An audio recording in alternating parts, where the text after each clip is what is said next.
ಕೇರಳ ದಿವಾಳಿಯ ದಿಕ್ಕಿಗೆ, ಎಲ್ಡಿಎಫ್ ವಿರುದ್ಧ ಸಿದ್ದರಾಮಯ್ಯ ಕಿಡಿ. ಕರ್ನಾಟಕ ಮಾದರಿ ಕೇರಳಕ್ಕೆ ಸಿದ್ದರಾಮಯ್ಯ ದೊಡ್ಡ ಸಂದೇಶ.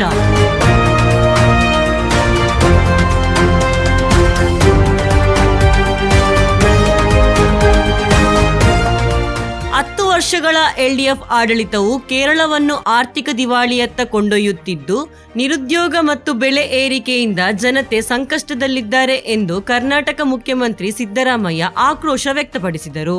ಮಂಜೇಶ್ವರ ಸಮಿತಿಯ ವರ್ಕಾಡಿ ಮಜಿರ್ಪಲದಲ್ಲಿ ಯುಡಿಎಫ್ ಅಭ್ಯರ್ಥಿ ಎಕೆಎಂ ಅಶ್ರಫ್ ಪರ ಆಯೋಜಿಸಿದ್ದ ಚುನಾವಣಾ ಪ್ರಚಾರ ಸಮಾವೇಶದಲ್ಲಿ ಮಾತನಾಡಿದ ಅವರು, ಹಿಂದಿನ ಕಾಂಗ್ರೆಸ್ ಆಡಳಿತ ಮತ್ತು ಪ್ರಸ್ತುತ ಎಲ್ಡಿಎಫ್ ಸರ್ಕಾರದ ನಡುವೆ ಇರುವ ವ್ಯತ್ಯಾಸವನ್ನು ಅಂಕಿ ಅಂಶಗಳೊಂದಿಗೆ ವಿವರಿಸಿದರು. ಕೇರಳ ಇಂದು ಸಾಲದ ಸುಳಿಯಲ್ಲಿ ಸಿಲುಕಿದೆ. ಭ್ರಷ್ಟಾಚಾರ ಮತ್ತು ತಪ್ಪು ನಿರ್ಧಾರಗಳಿಂದ ಜನರ ಬದುಕು ದುಸ್ತರವಾಗಿದೆ ಎಂದು ಟೀಕಿಸಿದರು. ಬಿಜೆಪಿಯ ವಿರುದ್ಧವೂ ವಾಗ್ದಾಳಿ ನಡೆಸಿದ ಅವರು, ಬಿಜೆಪಿ ಕೇವಲ ಶ್ರೀಮಂತರು ಮತ್ತು ಕಾರ್ಪೊರೇಟ್ಗಳ ಪರವಾಗಿದೆ. ರೈತರು, ದಲಿತರು, ಹಿಂದುಳಿದವರು ಮತ್ತು ಮಹಿಳೆಯರ ಹಿತಾಸಕ್ತಿಯನ್ನು ಕಡೆಗಣಿಸಿದೆ ಎಂದರು. ಕೇರಳದಲ್ಲಿ ಬಿಜೆಪಿಗೆ ಭವಿಷ್ಯವಿಲ್ಲ ಎಂದು ಹೇಳಿದರು. ಕರ್ನಾಟಕ ಸರ್ಕಾರದ ಗ್ಯಾರಂಟಿ ಯೋಜನೆಯನ್ನು ಉದಾಹರಿಸಿ ಮಾತನಾಡಿದ ಸಿದ್ದರಾಮಯ್ಯ, ಉಚಿತ ಬಸ್ ಪ್ರಯಾಣ, ಮಹಿಳೆಯರಿಗೆ ಮಾಸಿಕ ಆರ್ಥಿಕ ನೆರವು ಹಾಗೂ ಉಚಿತ ವಿದ್ಯುತ್ ಯೋಜನೆಗಳ ಮೂಲಕ ಬಡವರ ಜೀವನ ಸುಧಾರಣೆಯಾಗಲಿದೆ ಎಂದು ತಿಳಿಸಿದರು. ಇದೇ ಮಾದರಿಯನ್ನು ಕೇರಳದಲ್ಲೂ ಜಾರಿಗೆಗೊಳಿಸಬಹುದು ಎಂದು ಹೇಳಿದರು.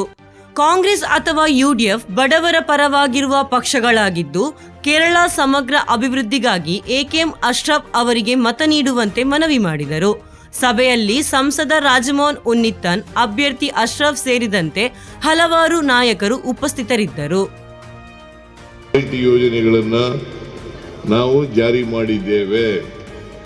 ಇಲ್ಲೂ ಕೂಡ ಕೇರಳದಲ್ಲಿಯೂ ಕೂಡ ಇಂದಿರಾ ಗ್ಯಾರಂಟಿ ಯೋಜನೆಗಳನ್ನ ಮಾಡ್ತಾರೆ ಅಂತಕ್ಕಂಥ ವಿಶ್ವಾಸ, ನಂಬಿಕೆ ನನಗಿದೆ ಅಂತಕ್ಕಂಥ ಮಾತುಗಳನ್ನ ಈ ಸಂದರ್ಭದಲ್ಲಿ ಹೇಳಿ, ನೀವೆಲ್ಲರೂ ಕೂಡ 9ನೇ ತಾರೀಕು, ನಿಮ್ಮ ನಂಬರ್ ಎಷ್ಟು?